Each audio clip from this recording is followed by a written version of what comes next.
ఇష్టంగా తినే పన్నీర్ ఒరిజినలా కల్తీనా?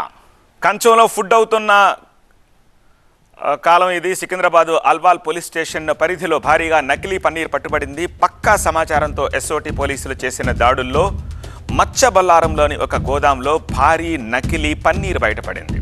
పన్నీర్తో పాటు గోడౌన్ కూడా పోలీసులు సీజ్ చేశారు. పరీక్షల కోసం పన్నీర్ శాంపిల్స్ని ల్యాబ్కు పంపారు.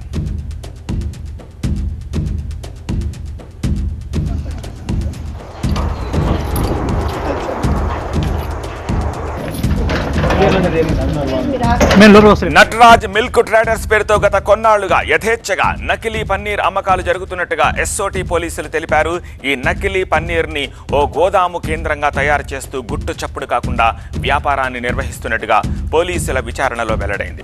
ఎస్ఓటి పోలీసులు నిందితుడిని అదుపులోకి తీసుకుని ఆల్వాల్ పోలీసులకు అప్పగించారు. కేసు నమోదు చేసిన ఆల్వాల్ పోలీసులు అన్ని కోణాల్లో విచారణ చేస్తున్నారు. పోలీసుల దాడుల్లో ఏమేం సీజ్ చేశారో ఒకసారి చూద్దాం. సర్ప్రైజింగ్లీ 600 కిలోల కల్తీ పన్నీర్ని సీజ్ చేశారు. అలానే పాల పౌడర్ని, పామాయిల్ని, రసాయనాలతో తయారు చేసిన 130 కేజీల పాల పౌడర్ని, 120 లీటర్ల ఎసిటిక్ యాసిడ్ని, 18 టన్నుల పామాయిల్ని, 35 కిలోల గ్లావేరియల్ మెన్స్ పార్ట్స్ని సీజ్ చేశారు. బేగం బజార్కు చెందిన విశాల్ ఇందులో కీలక సూత్రధారిగా తెలుస్తున్నాడు. విశాల్ని అరెస్ట్ చేశారు పోలీసులు. ఈ కల్తీ పన్నీర్ని ఎలా కనిపెట్టాలి అంటే దానికి కొన్ని చిట్కాలు ఉంటాయి. కాస్త పన్నీర్ని తీసుకుని వేళ్లతో నలిపి చూడాలి. ఒకవేళ ఆ పన్నీరు పిండిలాగా విరిగిపోతుంటే అది డెఫినెట్గా కల్తీ పన్నీర్గా భావించాలి. కల్తీ లేని పన్నీర్ అయితే అదంతా సులువుగా పిండిలాగా మారదు. దీనికి కారణం అసలైన పన్నీర్లో ఫ్యాట్స్ ఉంటాయి కాబట్టి, కొవ్వు ఉంటుంది కాబట్టి. సో ఒక ఎలాస్టిసిక్, ఒక రబ్బర్ టైపు ఫీల్ ఉంటుంది. సో కల్తీ పన్నీర్ గురించి సీనియర్ సైంటిస్ట్ వాణి ఏమంటున్నారో మా ప్రతినిధి లక్ష్మీకాంత్ అందిస్తారు. కల్తీకి కాదేది అనర్హం అన్నట్లుంది తాజాగా పరిస్థితి. గాలిలో, నీళ్లలో, తినే ఫుడ్లో కూడా ఎక్కడ చూసినా కల్తీ కల్తీ కల్తీ. ఇప్పుడు ఈ పన్నీర్లో ఎలాంటి కల్తీ జరుగుతుందన్న దానిపైన మనతో మాట్లాడడానికి Telangana food safety laboratory senior scientist మనతో ఉన్నారు వాణి గారు. వాణి గారు, ఈ పన్నీర్కి సంబంధించి ఎలాంటి కల్తీలు మీరు జనరల్గా చూస్తుంటారు? ఎలాంటి దానివల్ల అనర్థాలు జరిగే అవకాశాలు ఉంటాయి? అంటే పన్నీర్లో మాకు వచ్చిన శాంపిల్స్ మట్టుకైతే మేము డిటెక్ట్ చేసింది అడల్ట్రేషన్ ఏం జరిగింది అంటే స్టార్చ్ పౌడర్స్ ఎక్కువ యాడ్ చేస్తూ ఉంటారండి. ఇంకా వాళ్ళు లో క్వాలిటీ మిల్క్ యూస్ చేసి కూడా పన్నీర్ని తయారు చేస్తూ ఉంటారు. లో క్వాలిటీ మిల్క్ అంటే ఇక్కడ ఫ్యాట్ పర్సంటేజ్ మాత్రమే తక్కువ ఉంటుందన్నమాట.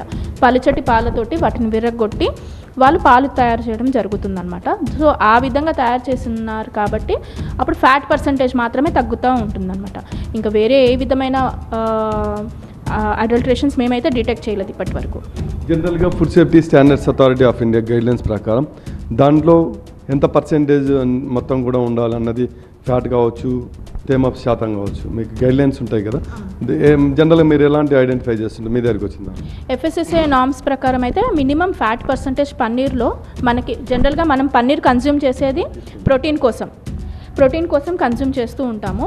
సో ప్రోటీన్ కంటెంట్ అనేది FSSAI స్టాండర్డ్స్ ప్రకారం అయితే మనకు తెలియదు. ఫ్యాట్ అయితే మాత్రం 50% ఉండాలి. మినిమం 50% ఆఫ్ ఫ్యాట్ అయితే ఉండాలన్నమాట. దీంతో మామూలుగా ఎన్ని రోజుల వరకు వాడచ్చు అన్నది లేదా అన్నది మొత్తం కూడా మీకు ఒక ఐడియా ఉంటుంది. బట్ విరివిగా ఇట్లా లో క్వాలిటీ వాడడం వల్ల జనరల్గా చిన్నపిల్లలకు కావచ్చు, పెద్దవాళ్ళకి కావచ్చు, ఏమైనా ఎఫెక్ట్ చూపేసే అవకాశం ఉంటుందా హెల్త్ మీద? అంటే లో క్వాలిటీ అంటే ఇక్కడ మనకి ఫ్యాట్ పర్సంటేజ్ మాత్రమే తక్కువగా ఉంటుందండి. వాళ్ళు హైజీన్ కండిషన్స్ మెయింటైన్ చేయకపోతే మేబీ ఏమైనా కంటామినేషన్ ఉండొచ్చు. అంతేగాని లో క్వాలిటీ దాని ద్వారా అయితే మనము ఇప్పుడే ఏం చెప్పలేము. ఓకే, తాజాగా ఇప్పుడు ఆల్వాల్లో కూడా పట్టుకున్నారంటున్నారు 600 కేజీలు దాదాపు. అదేమన్నా మీ దగ్గర దృష్టికి వచ్చిందా? ఇంతవరకు అయితే మాకు శాంపిల్స్ అయితే సబ్మిట్ అవ్వలేదండి. వన్స్ సబ్మిట్ అయితే దాని అనాలిసిస్ రిపోర్ట్ని బట్టి మేము ఫర్దర్గా చెప్పడం జరుగుతుంది. ఇప్పటివరకు ఇండియాలో టాప్ 10 రేటింగ్స్లో ఉన్నటువంటి నాణ్యత ప్రమాణాలతో కూడినటువంటి ఆహారం అందిస్తున్న రాష్ట్రాల లిస్టులో ఇంకా తెలంగాణ రాష్ట్రం చేరలేదంటే ఏ రేంజ్లో ఇక్కడ కల్తీ జరుగుతుందో అర్థం చేసుకోవచ్చు. వరుసగా ఇప్పుడు TV9 ఎక్స్క్లూజివ్గా మొత్తం ఫుడ్ సేఫ్టీ పైననే ఫోకస్ చేయడంతో తెలంగాణ ప్రభుత్వం కూడా స్పందించిందని చెప్పొచ్చు. మరో 15 మొబైల్ ల్యాబ్లు కూడా అందుబాటులోకి తేవాలి. దాడులు విస్తృతంగా జరపాలి. మొత్తం ఈ కల్తీల దందాన్ని అరికట్టడానికి స్పెషల్ ప్లాన్ అయితే చేస్తున్నారు. దీనికి సంబంధించి మొత్తం కూడా త్వరలోనే ఏదైతే ఫుడ్ టెస్టింగ్ ల్యాబ్, మొబైల్ ల్యాబ్లు అందుబాటులోకి తేవడానికి ప్రభుత్వం కృతనిశ్చయంతో ఉన్నట్లుగా కనిపిస్తుంది. ఈ మొత్తం అంటే ఒకవైపు ఫుడ్ సేఫ్టీ తనిఖీలు కావచ్చు, తనిఖీలు చేసే అధికారుల సంఖ్య కావచ్చు పెంచి దాడులను విస్తృతం చేసి కల్తీ దందాలకు పాల్పడే వారి గుండెల్లో భయం పుట్టే విధంగా మొత్తం కూడా చర్యలు తీసుకుంటే తప్ప హైదరాబాద్ నగరంతో పాటు తెలంగాణ ప్రాంతాలు మొత్తం కూడా ఈ కల్తీ దందాలకు చెక్ పెట్టే అవకాశాలు అయితే ఖచ్చితంగా కనబడటం లేదు. కెమెరా పర్సన్ వెంకటస్వామితో లక్ష్మీకాంత్, TV9 హైదరాబాద్.